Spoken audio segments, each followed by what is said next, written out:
Bang, aku nggak tahu nih Bang, harusnya sedih, bahagia, kayak apa ya? Harus ada harapan baru di tengah tekanan dan lain sebagainya, nggak tahu lah Bang. Kamsahamnida. Iya, cuma terima kasih doang gitu kan Bang. Makasih. Udah langsung kita tekankan di sini.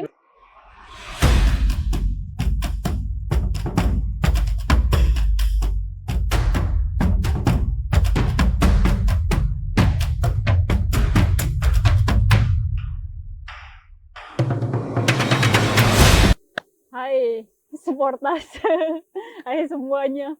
Udah lama nih kita nggak ketemu kan ya. Aduh, Ya ya. pastinya ketemu lagi nih dengan saya, Wila, dan sebelah saya Bang Abdul Wisnu. Susila. Pastinya, Bang, kita udah lama kayaknya nggak buat podcastan dan terakhir kayaknya kita bahas soal Jepang dan lawan Arab Saudi ya. Saudi. Sekalinya kita ketemu.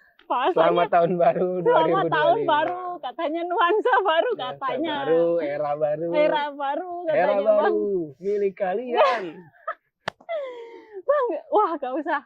Semuanya kayaknya ya semuanya lah nonton pasti tahu kita akan membahas apa gitu kan. Bang, aku nggak tahu nih Bang. Harusnya sedih, bahagia, kayak apa ya? Harus ada harapan baru di tengah tekanan dan lain sebagainya, nggak tahu lah Bang. Ya udah Bang, kita langsung aja bahas soal Sintayong Bang, dipecat. Intinya langsung gitu. Biar nggak ada penjelasan pemecatan gitu kan Bang dari. Kamsahamnida. Iya, cuma terima kasih doang gitu kan Bang. Makasih. Udah langsung kita tekankan di sini emang dipecat kan Bang. Nah, dipecat ya udah dipecat Bang. Boleh ceritain nggak Bang? Kan kronologinya gimana nih Bang? Tiba-tiba Sintayong dipecat tanpa angin tanpa apa nih Bang kayaknya. Tiba-tiba aja semuanya kayaknya kaget gitu Bang.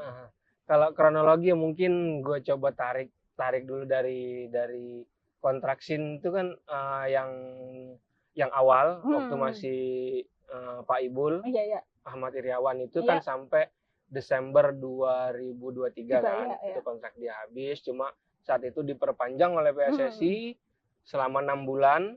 Targetnya itu Piala Asia lolos 16 besar. Terus yang U23 itu masuk semifinal.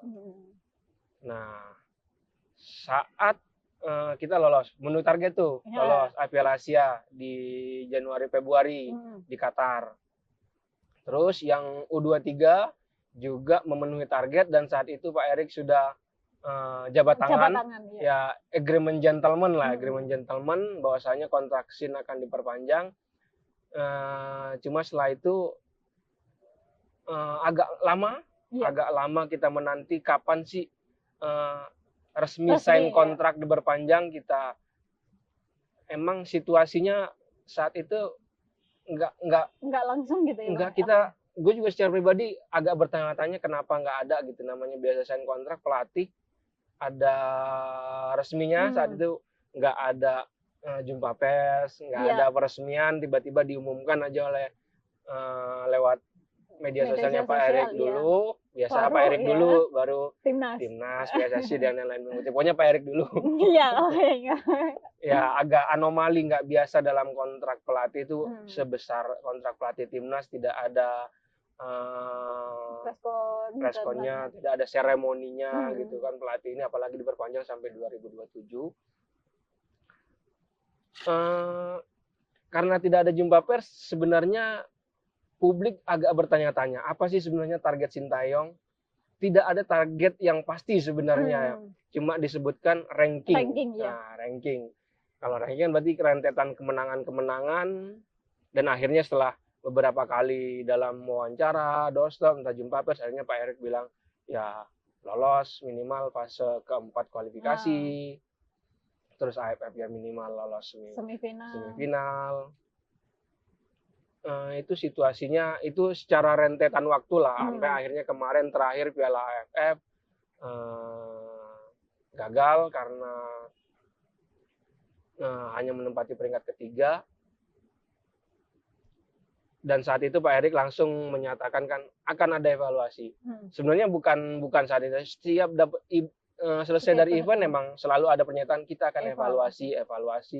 Tapi evaluasi yang kemarin itu intonasi Pak Erik ketika di wawancara teman-teman agak keras mungkin ya, lebih kayak lebih lebih serius saja Iya, iya. evaluasinya, makanya banyak setelah itu wacana isu beredar Sintayong akan dipecat dan segala macam, dan akhirnya kemarin tanggal 6 kejadian itu pas tepat Sintayong itu resmi dengan timnas Indonesia, itu 5 tahun 10 hari menjadi pelatih timnas Indonesia, dia berakhir.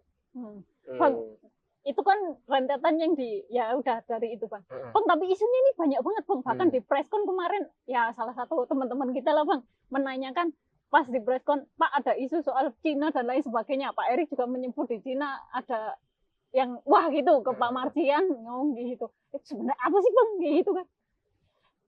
Yang pasti ya secara pribadi kan sebagai wartawan ya, kita pasti punya sumber informasi yang bisa dibilang A1, kita punya pemain, kita punya orang-orang di sekitar timnas, tapi semuanya kan meminta untuk tidak dipublikasikan. Jadi gue secara pribadi ya, yang selama ini yang udah jadi rahasia umum aja, tapi yang coba gue paparkan ini yang umum-umum aja, yang terjadi sebenarnya dari versi pemain, dari versi orang-orang internal di PSSI.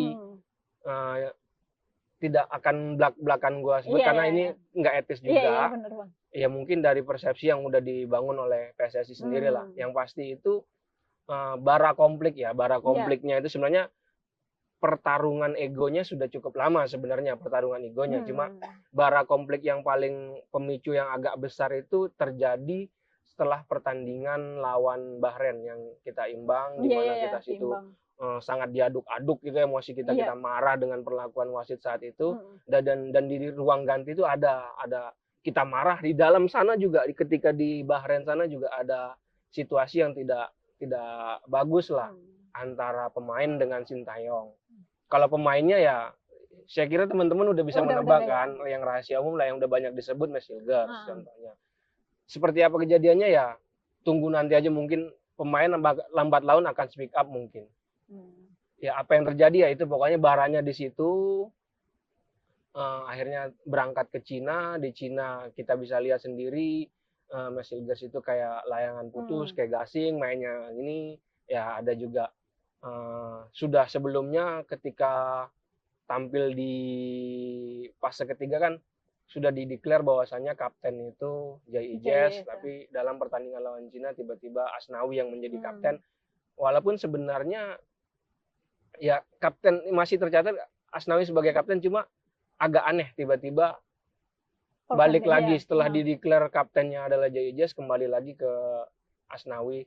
Ya pasti ada sesuatu yang itu ya nanti waktu akan tel lah, nanti akan terbongkar dengan sendirinya.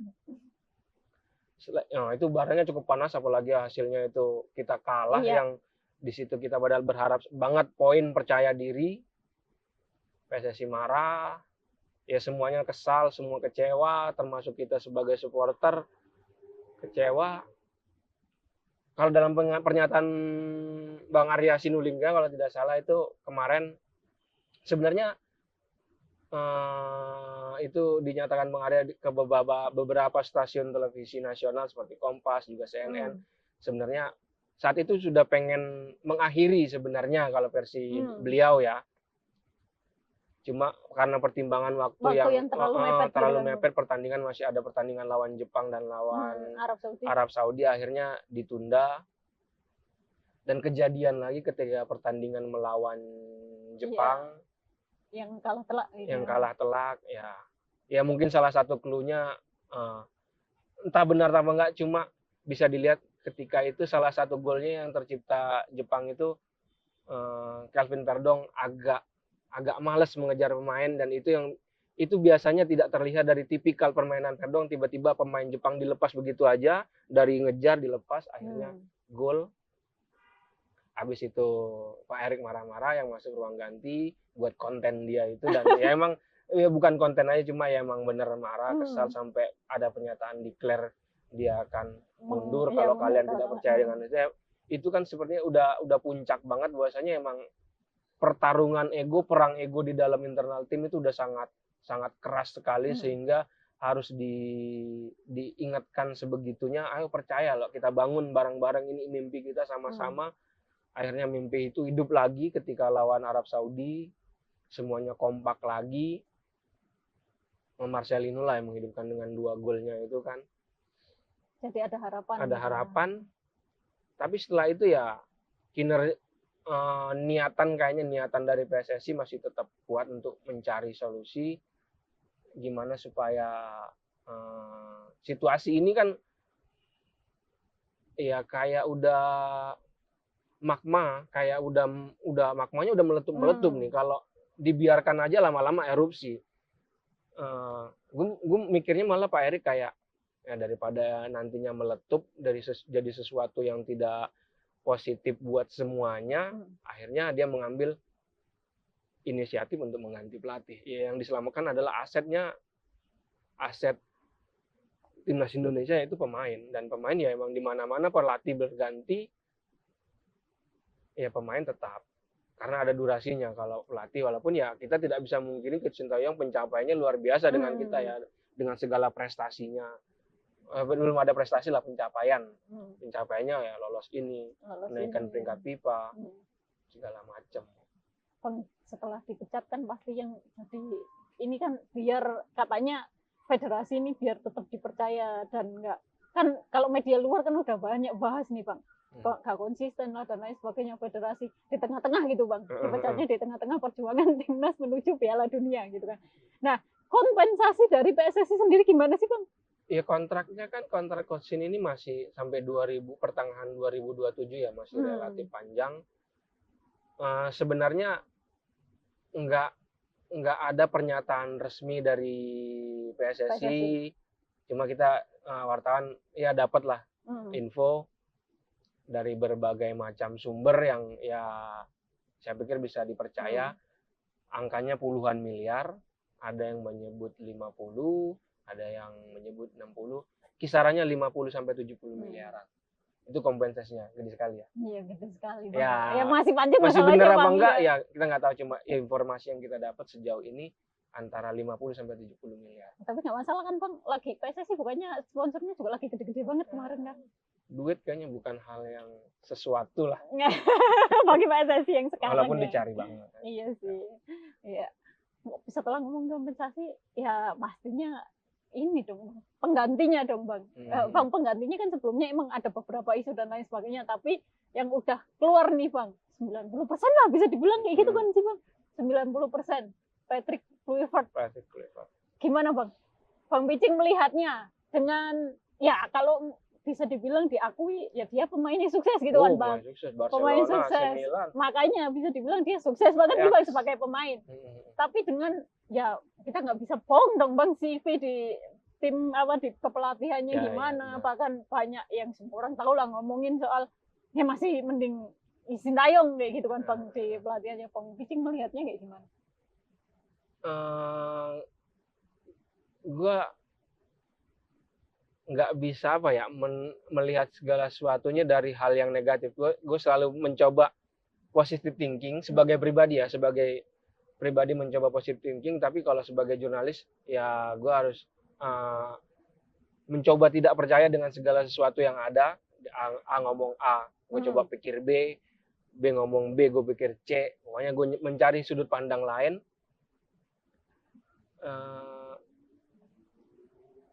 Kluivert ini bagus di usia muda. Kalau menurut gue ya, usia muda dia pernah juara ya bersama Young 20 itu di awal-awal karir dia membawa Young 20 juara reserve Eredivisie-nya 2011-2012 itu dia juara sama 20.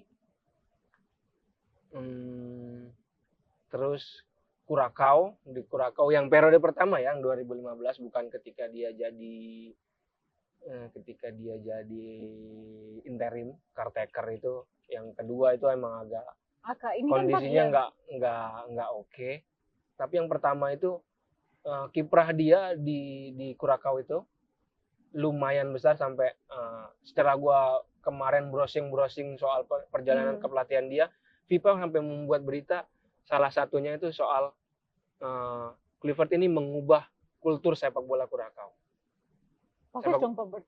Ya, impact-nya ketika dia dapat kepercayaan yang lama mungkin dampaknya positif. Dia punya pengalaman yang besar, pengalaman sebagai pemain yang tinggi, di akademi yang besar, di klub yang besar. Sosoknya juga cukup dihormati oleh pemain, apalagi pemain misalkan kita punya pemain-pemain diaspora yang dari Belanda mungkin masih ya dihormatin lah pastinya. Bisa jadi akan memberi dampak. Cuma emang dalam dia terakhir itu melatih klub yang 2023 itu di klub Turki cuma 5 bulan sekian hari. Nah itu Bang. Itu ya agak mengecewakan emang, tapi emang psikologis dia mungkin saat itu emang nggak bagus juga kondisi kebatinannya, kondisi ininya ya teman-teman bisa baca lah yang ya, Isunya ambasador judi segala macam ya, kita nggak tahu situasi saat itu. Tapi dalam 1 tahun terakhir sepertinya ya semoga dia apa ya, gue ngelihatnya kan Kluivert ini anak asuh Johan Cruyff, yang dia gaya sepak bolanya itu pengaruhnya total football ya. Total football itu dengan kalau dikomparasi dengan gaya permainan Coach Shin yang pressing dengan counter attack, itu pendekatannya ya masih nggak terlalu berbeda lah. Total football kan bermain secara keseluruhan, fisiknya tetap kuat. Pendekatan sepak bolanya masih kena menurut gua dengan jadi Kluivert ini gue pikir tidak membangun dari nol lagi. Tapi apakah mungkin mencapai target nantinya ya kita nggak tahu karena belum melihat secara langsung. Kalau berarti bisa dibilang ada harapan di tengah keraguan seluruh Indonesia ini nggak Bang? Kapan sih kita tidak meragukan seorang pelatih ketika datang? Iya sih. Luis Milla emang nggak Langsung diragukan, iya. diragukan. Habis itu kita jatuh cinta, betapa kita jatuh cinta dengan Luis Milla, dan akhirnya di saat jatuh cinta dibuat lagi dengan Sintayong. Betapa kecewanya kita saat itu. Iya. Ketika pilihannya kan Luis Milla atau Sintayong. Pertanyaan saat itu, bisa nggak Luis Milla menjanjikan juara Piala AFF? Luis Milla tidak berani janji, sedangkan Coach Shin mau. Akhirnya tidak tercapai juga Piala AFF. Saat itu kita juga kecewa kenapa PSSI lebih milih Sintayong ketimbang Luis Milla. Yang jadi headline saat itu, yang dibesarkan saat itu adalah Sintayong itu gagal di Piala Dunia, ditimpukin. Itu yang jadi headline-nya. Pokoknya kita selalu mengedepankan kejelekannya. Sama seperti sekarang kejelekan Kluivert yang coba diperas. Ya ini sebagai pressure, gue sih nggak masalah. Pressure aja buat orang yang mau datang. Pressernya kuat nih di kita nih. Lu nggak bener nih. Gue gebukin habis-habisan di medsos, di berita, dimanapun digebukin habis-habisan. Ini situasi dia belum datang aja udah dihajar nih. Untuk belum sign kontrak nih, baru agreement gentleman dia udah diserang nih gua. Kalau lu main-main selesai. Dipermalukan di media sosial. Kapan kita istilahnya meragukan pelatih? Selalu meragukan. Wajar itu terjadi. Bang, tapi kan emang bisa dibilang semua awalnya tuh berharap ya Sintayong udah gede nih Bang gitu, nama besar gitu kan. Udah dicintai banget gitu kan. Harapannya ada pengganti yang emang ya nama besar gitu kan Bang. Ya kan kita biasanya dikasih mimpi-mimpi untuk dengan nama besar gitu kan Bang. Tapi tiba-tiba ini nggak sesuai ekspektasi gitu Bang. Kalau netizen ngomongnya kan gitu Bang, nggak sesuai ekspektasi kayak gitu kan. Kenapa nggak ada pelatih lain gitu Bang? Nggak Erik ten Hag gitu lagi nganggur gitu. Ya nggak boleh ada ET kedua dong. Nggak boleh ada Erik dua. Masa ET ada dua? Gitu toh. Nggak boleh ada dua ET. Ya kalau suruh milih mau Frank de Boer, mau Ruud van Nistelrooy, banyak nama lah. Iya Bang, Belanda kan banyak kayaknya Bang yang lagi nganggur gitu kan, pelatih gitu kan. Tiba-tiba. Ya, gue pikir si Pak Erik lah terutama ya punya pertimbangan. Gue pikir punya pertimbangan yang matang. Dia juga bukan orang yang baru di sepak bola, udah punya banyak jam terbang. Pemilihan Kluivert ini udah matang lah gue pikir. Cuma apakah keputusan dia pas atau enggak ya kita lihat aja nanti. Masalahnya tinggal 4 kan. 4 pertandingan yang menentukan nasib Indonesia. Enggak usah 4, 2, hitung aja 2. 2 gitu. Iya, Australia sama Bahrain. Iya sih Bang. Bahrain Australia lah di sama sini. Bahrain. Kalau Australia oke lah, anggap misalkan Imbang ya lagi. kita berharap menang. Kalau Iya. imbang ya alhamdulillah. Tapi kalau lawan Bahrain di sini sampai kalah, habis itu. Iya sih Bang. Enggak kok katanya Bang Bijing 2. 2. Bahrain. Bahrain. Kalau Gitu. kalah dari Bahrain, gue nggak kebayang bagaimana situasi nanti di GBK. Oh iya sih. Mainnya di Akan GBK, ada Bang. apa gitu, akan ada teriakan apa, wah itu sesuatu banget. Iya sih Bang. Wah iya kemarin aja yang sempet setelah kalah dari Jepang kan sempet kayak harapan udah dan lain sebagainya terus tiba-tiba menang kan lawan Arab. Tapi kan ketika iya lawan sih, Jepang itu kan emang sama-sama sadar ya level kita emang iya. ekspektasi kita udah sama ya, udah kalah, yang penting jangan kalah besar. Iya gitu. Cuma itu kan kalahnya emang besar banget gitu kan. Ya iya sih Bang. Mau lawan Bahrain, waduh jangan dong. Wah itu kalau sampai kalah, something happen. Ya nggak memprovokasi, nggak. Tapi kita tahu lah karakter supporter kita. Karakter supporter kita walaupun dibilang sudah berubah yang datang stadion, masih ada. Iya sih Bang. Lawan something happen kalau kalah dari Bahrain. Iya sih Bang, temanku dari Surabaya aja udah niat ke sini tuh Bang, cuma buat itu nonton bulan puasa. Bahrain Kalau loh. bulan puasa GBK punya cerita yang cukup kelam di GBK. Persija lawan Sriwijaya. Bulan puasa. Habis banyak lah kalau yang mau diceritain. Bulan puasa nggak jaminan sesuatu yang panas tidak terjadi di GBK. Ini bukan memanas-manasi, emang faktanya demikian. Iya sih Bang. Iya. Jangan sampai kalahan Bahrain. Kalau nggak something happen. Ya apalagi setelah panas kemarin kan di Bahrain gitu kan Bang. Dan harapannya emang gede banget gitu Bang. Terornya itu udah besar banget. Iya gede banget gitu kan Bang. Bahrain bahkan diteror habis-habisan. Makanya sih Bang. Jadi wah iya sih Bang. Orang udah dapet THR itu. Bener Bang, emang bener. Tanggal 25. Iya udah dapet THR tuh. Makanya aku juga kaget, temenku dari Surabaya niat buat nonton lawan Bahrain doang tuh. Lihatin gila gak tuh dari Surabaya THR cuma udah buat di niat. tangan. Iya sih Mau Bang. tiket berapa juga dibayar. Iya bener sih Bang. Sumpah parah nih kalau wah iya sih penentuannya ya di Bahrain ya bener sih Bang. Bukan 4 lagi berarti. 2 kan. Kalau itu lolos ya baru selanjutnya Cina nih. Iya sih Bang, Cina penentuan gitu kan ya. Penentuan. Oke Bang. Udah Bang, kayak masalah ini aja Bang. Kan kita Bang Bijing juga ngikutin mungkin lama ya. Dari awal Sintayong datang sampai sekarang gitu kan Bang. Sampai beneran pecat gitu kan Bang.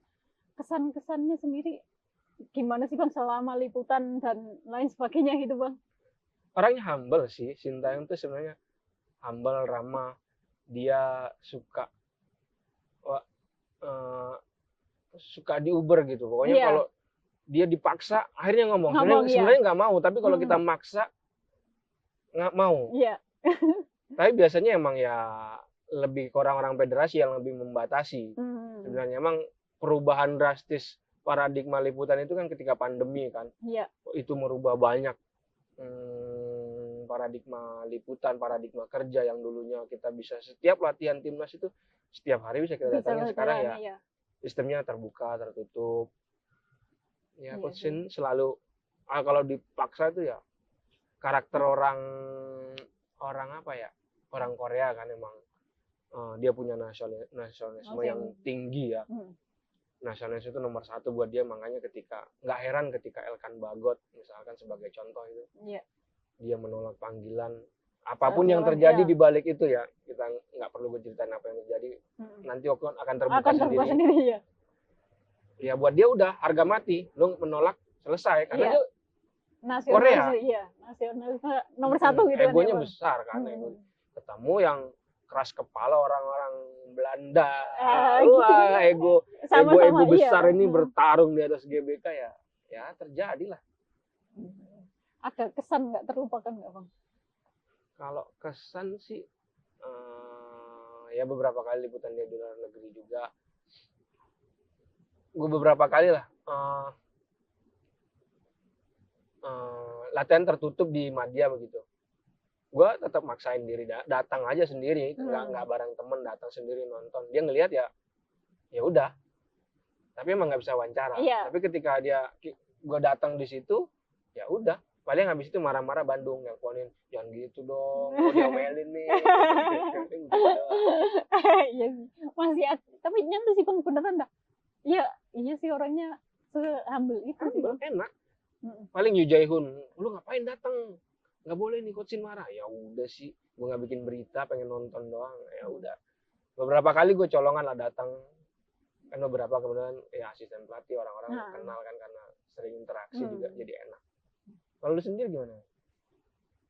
Banyak sih Bang ya masalahnya mungkin yang aku nggak lupa tuh yang AFF 19 kayaknya yang di Bekasi tuh. Oh, yang main di Bekasi. Iya. Yang itu. Yang akhirnya nggak lolos grup itu ya. Iya, yang banyak drama ya itu iya. Iya. Terus habis itu, iya terakhir aku liputan, bukan terakhir sih, yang liputan nggak terlupakan tuh di saat tiba-tiba undangan dikirim pagi-pagi, kita harus liputan pagi ke Bekasi Bang. Yang di TNI itu bukan? Iya di TNI. Di Tajimalela. Iya itu pagi-pagi banget. Wah, aku ngejar kereta nih Bang ke Bekasi pagi-pagi dan beneran Bang cuma 2 orang. Aku sama anak tribun doang yang datang kan. Terus habis itu ke sana. Wah itu bener-bener kayak latihan yang selama ini kayaknya ya emang tahu fisiknya keras gitu kan. Tapi di saat itu kayaknya setelah imbang apa kalah gitu Bang, aku lupa. Itu tuh latihan yang beneran fisiknya langsung digenjot keras banget. Ada yang sampai muntah-muntah di situ aku. Yang itu sampai sekarang ya terkesan banget sih, sampai yang ya mental pemain sampai sekarang jadi sekuat itu, sebagus itu fisik dan lain sebagainya. Ya emang diajar habis-habisan ketika latihan gitu di sini sampai bener-bener muntah.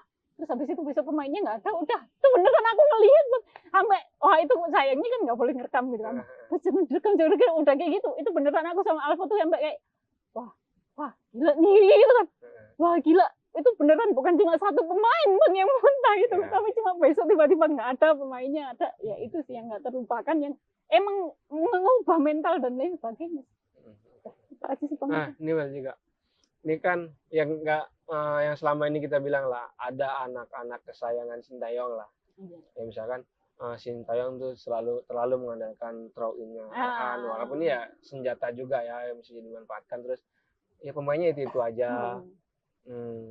Misalkan Ricky Kambuaya yang udah mulai jarang dimainkan tapi tetap main, terus ada anak yang sebenarnya menit-menit bermainnya di klub nggak banyak, cuma terus tetap dipanggil. Sementara pemain-pemain bintang yang ya secara usia mungkin masih layak lah, tapi Sintayong tetap melakukan peremajaan. Menurut lu bagaimana nasib anak-anak kesayangan ya, nggak anak kesayangan lama, bagaimana komposisi pemain-pemain muda yang kan harapan dari pemain yang di Liga 1 yang masih secara pribadi sebenarnya gue masih punya potensi nih main. Bagaimana potensinya di pelatih baru? Ya harusnya jadi pembuktian gak sih Bang buat mereka, kalau selama ini mereka dicap sebagai pemain kesayangannya Coach Shin gitu kan. Dengan adanya pelatih baru ya jadi pembuktian buat mereka, beneran bisa nggak, beneran bagus di mata mereka nggak, bukan cuma gara-gara throw-in-nya doang atau ya secara nggak langsung. Jadi menurutku ya harus jadi pembuktian kayak pemain di Liga 1. Sumpah Bang serius, setelah diumumin dipecat, yang aku takutin cuma satu sih Bang sebenarnya.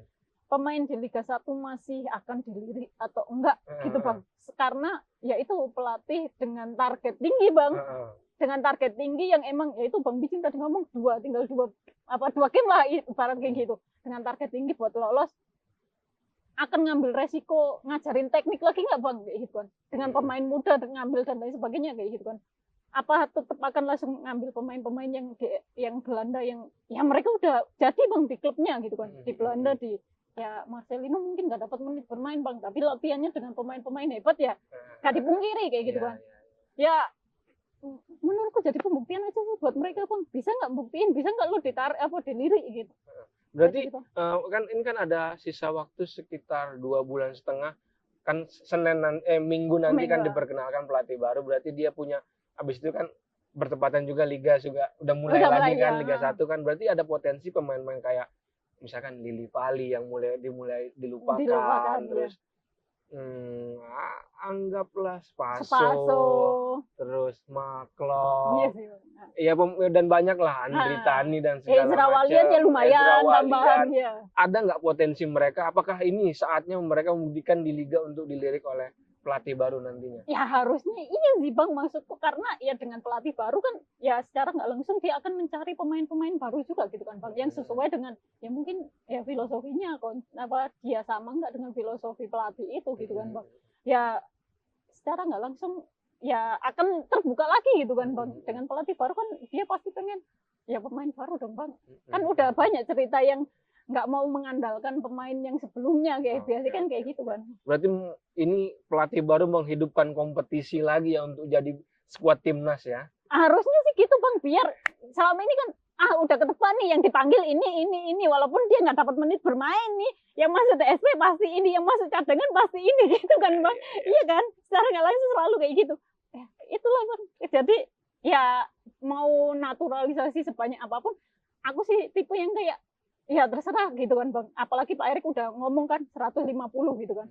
Secara nggak langsung kalau ya ketika ada yang cedera, ketika ada kartu merah dan lain sebagainya, ya mungkin jadi ini akan kembali lagi kan. Sadil Ramdhani akan iya kan akan kembali lagi gitu kan Bang. Ya aku sih ya oke gitu. Apalagi Arhan kan baru diumumin nih Bang. Bangkok ya Bangkok gitu kan.